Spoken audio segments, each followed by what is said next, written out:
Hello, it is on this day, July 20th, 2022, that I am covering part 2 of my asexuality spectrum labels video.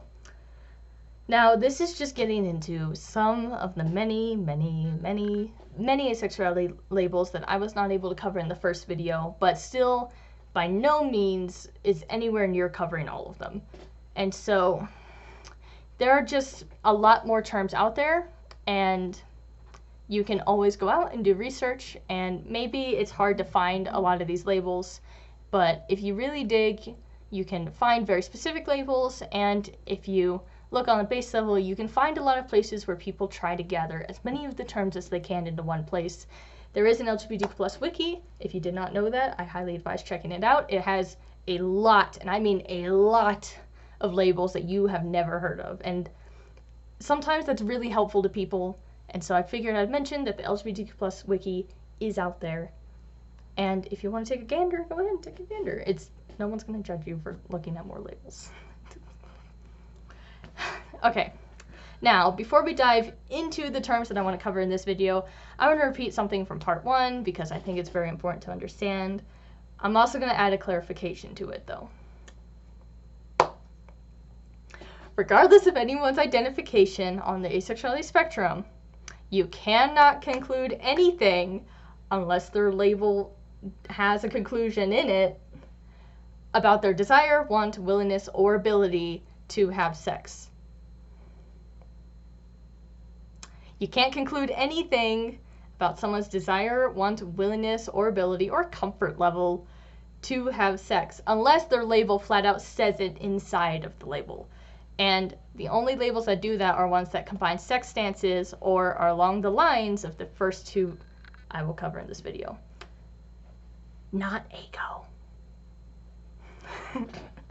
But again, I really want to make this clear, and it's a huge misunderstanding that people have. And again, people in the asexuality spectrum can vary greatly in their personal preference and like whether or not they participate in those kinds of things.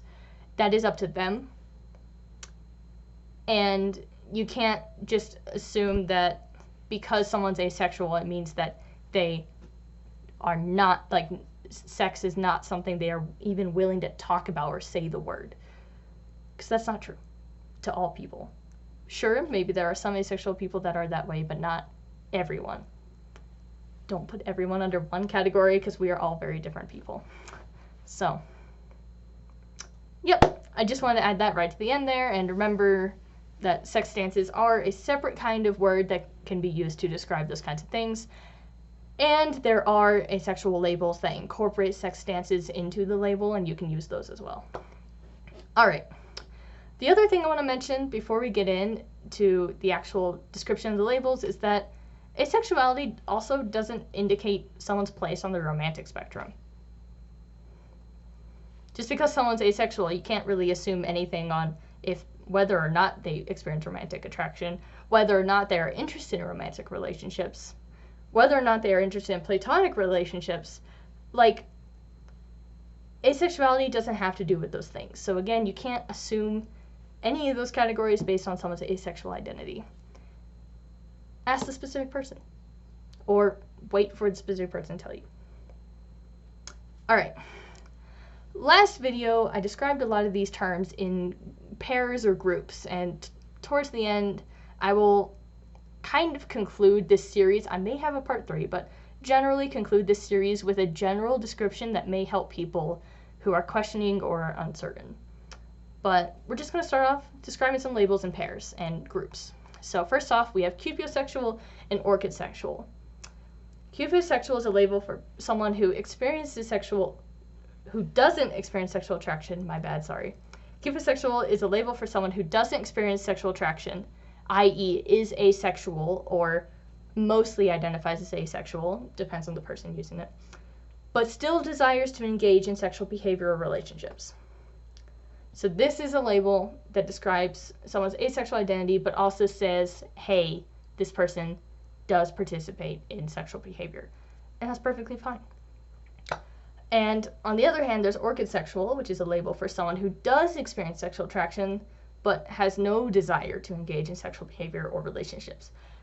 which is also perfectly valid. And that can be an allosexual person, or that can be a person who only experiences attraction sometimes and is somewhere in the gray area between asexual and allosexual. Anyone who experiences sexual attraction, even if it's occasional, but still has no desire to engage in sexual behavior relationships, can identify with organsexual if they believe that's a label that fits them. So again, these are two words that kind of break that statement I had at the beginning of the video, but the general idea of the statement still applies, where if they don't describe that to you, don't assume it. Okay. All right. Now, speaking of people who only experience sexual attraction in the gray area, I have 3 more labels that fall into this category. Last time I had Demi and Frey, and those two fell into this category, but I got 3 more to add on, because why not? So these are koiosexual, I don't know if I'm saying that one right, I'm sorry, fictosexual, and reciprosexual. I want to cover fictosexual first, and I want to cover it first because it's its own umbrella term for people who identify as it, and it has a lot more labels under it if you are specifically interested in looking into the specific labels. I'm not going to cover this. I'm only going to cover the big picture that kind of describes the majority of people who fall under those specific labels. And what that term is fictosexual, and it describes people who only feel sexual attraction to fictional characters, or, and this is important, or has their sexuality influenced by fictional characters. The second part of that, it can go beyond the asexuality spectrum depending on how people personally define fictosexual. That's up to you. However, it's a way to kind of describe that people are asexual unless there's a specific circumstance with a fictional character. They can have any kind of label. It doesn't have to mean they're allosexual towards fictional characters. They can also be demisexual towards fictional characters, or bi sometimes, or pan other times, depending on fictional characters. There's a lot of people use it in a lot of different ways, and it depends on the characters. And so the reason why that's important to include in the definition of fictosexual is that there are a lot of different ways that label pans out, and so I just want to cover as many of them as I can. All right, on top of mentioning that, I want to say that this identity is a curveball to a lot of people, especially people who are questioning, or people who are only really comfortable with their attraction towards fictional characters, or have most of their experience of attraction with fictional characters, but it ends up being a coincidence. It can be a curveball, as I said, but I just want to remind people that it's okay to put a hold on a label. You don't have to pick up a label as soon as you begin to question if it fits. You also don't have to panic about putting down a label if you pick it up. It's perfectly fine to set aside a label if you find out it doesn't fit you later on. Perfectly fine. It's perfectly fine to wait to choose a label, because again, it's your decision, and labels are something for you to use to describe yourself and understand your own experience. And again, there's no problem with waiting or picking it up or setting it aside later. It's yours. These are for you to use. So I just want to mention that. And now we'll get into the other two. Koiosexual, again, I don't know if I'm saying that right. I Googled it. I couldn't find a pronunciation thing, so I'm trying. Is generalized as love as first sight attraction. I don't like that generalization. The reason I'm mentioning my personal opinion here is because when people hear that, they will be like, oh, that's not me. But maybe the specific definition is helpful in understanding what it is. And the specific definition, the definition I want you to take away, is that this is a label that describes people who develop sexual attraction only upon meeting them, but cannot develop sexual attraction after meeting someone.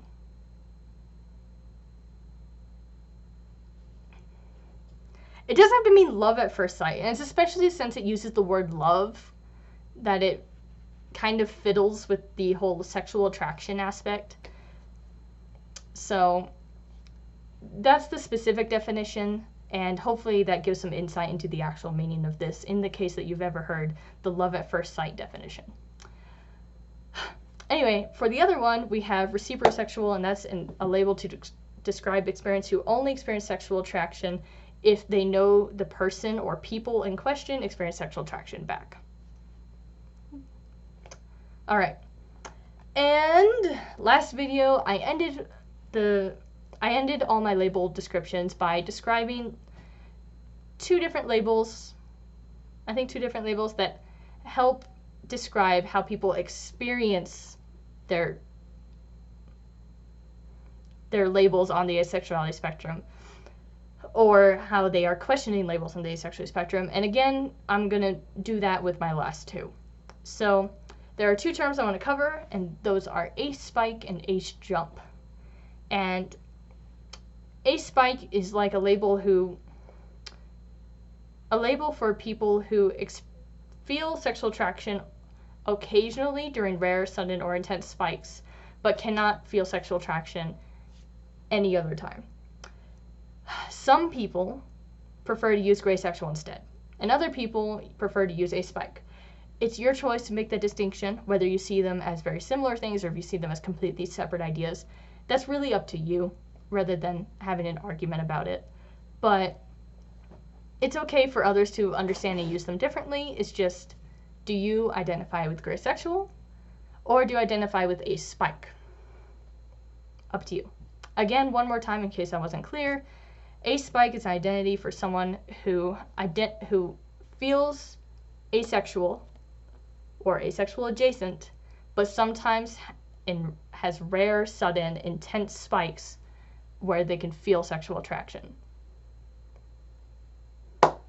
Lastly, ace jump is someone who does experience sexual attraction but has rare, sudden, intense spikes of total asexuality. Something I want to mention about ace jump is that this doesn't have to only be for allosexual people. If you experience like sexual attraction, even if it's with a caveat, but then you experience total asexuality, you can still use ace jump to describe your experience. Again, it's all up to you.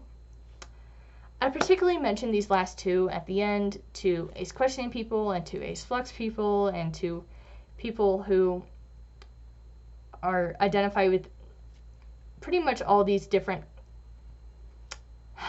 Let me reset. I particularly mentioned these last two to ace questioning people and to ace flux people and to people who can get very confused in all these different labels or don't fit a particular box that we create with all these different labels, because they can be a huge question mark. And I gotta go.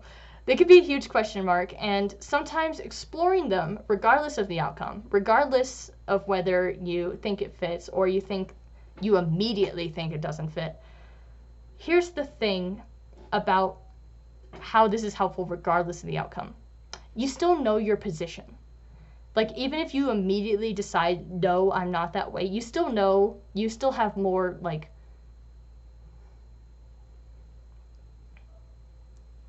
more experience to, like, help you know where you are. And so just knowing these labels, even just glancing at them for a few seconds, is still helpful to knowing where you are in the ace spectrum. And again, particularly to those questioning people, to those people who experience ace fluctuation and are very confused with where they are, these labels can be very helpful. And so these labels can be very helpful. So regardless of whether certain people say that these are like lesser known labels or not worth describing or not worth telling people about, I digress. And I think that just mentioning these can be helpful to people who decide, like, if they want to explore them or look into them, or if they think it does describe what they experience. And so I really think they're worth mentioning and talking about a little bit more, just a little bit more, and just having them as an option out there for people. So again, labels like ace flux, ace spike, ace jump, coisexual, all of those exist, and it's perfectly fine to identify with those even if people have no idea what those mean. Alright, now to just end this video very quick, I have my last helpful note for people identifying the asexuality spectrum but can maybe get a little confused in all these different labels. there's a particular perspective, and not everybody likes this perspective, but there's a particular perspective that some people have towards the asexuality spectrum that helps them know just their general position, if not a specific label. And that's kind of categorizing it. And so really, by my perception, there's like 4 main categories. The 4th one is umbrellas. So generally the umbrellas are like asexual or gray sexual, or like the umbrellas for how you experience your sexual attraction, like the 4 I just listed. Those are generally like, that's the 4th way you categorize the asexuality spectrum, is if you have a general broad term. The other 3, though, really help you with your position on the asexuality spectrum. On the left side, we have pretty much like the most asexual you can get. And on the right side, we have allosexual, the most allosexual you can be. Spectrum. It's the asexuality spectrum. And so what we can look at this as is, on the left side, we have the category of people who don't feel sexual attraction, period, but have descriptions under not feeling sexual attraction.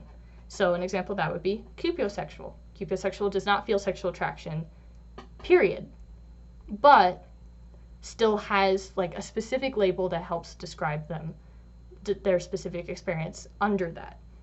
The general category is doesn't feel sexual attraction. In the middle here, we have experiences sexual attraction only. Experience sexual attraction if blank, when blank. These are terms like demi and gray and koyo and ficto. All of those terms kind of fall in this middle. It falls into that gray area. Whether or not they identify with gray sexual, it's still in the middle. You experience sexual attraction if only. I want to note that aspike also, in a way, falls under that. And then on the right side, we have experiences sexual attraction, but blank. And again, that is also perfectly valid. Ace jump is under this 3rd category, where you experience sexual attraction, but. And so sometimes it's helpful to people to just generally look at the areas. Are you on the left side? Does not experience sexual attraction, but maybe there's a caveat. Experiences sexual attraction only, or experiences sexual attraction, period. That may be a helpful way to look at it. Maybe it's not helpful to you, but that's perfectly fine. Just tossing it out there for people who find that interesting to look at. That was all I had for this video. I hope you all have a good one, and I'll see you all next week. Goodbye.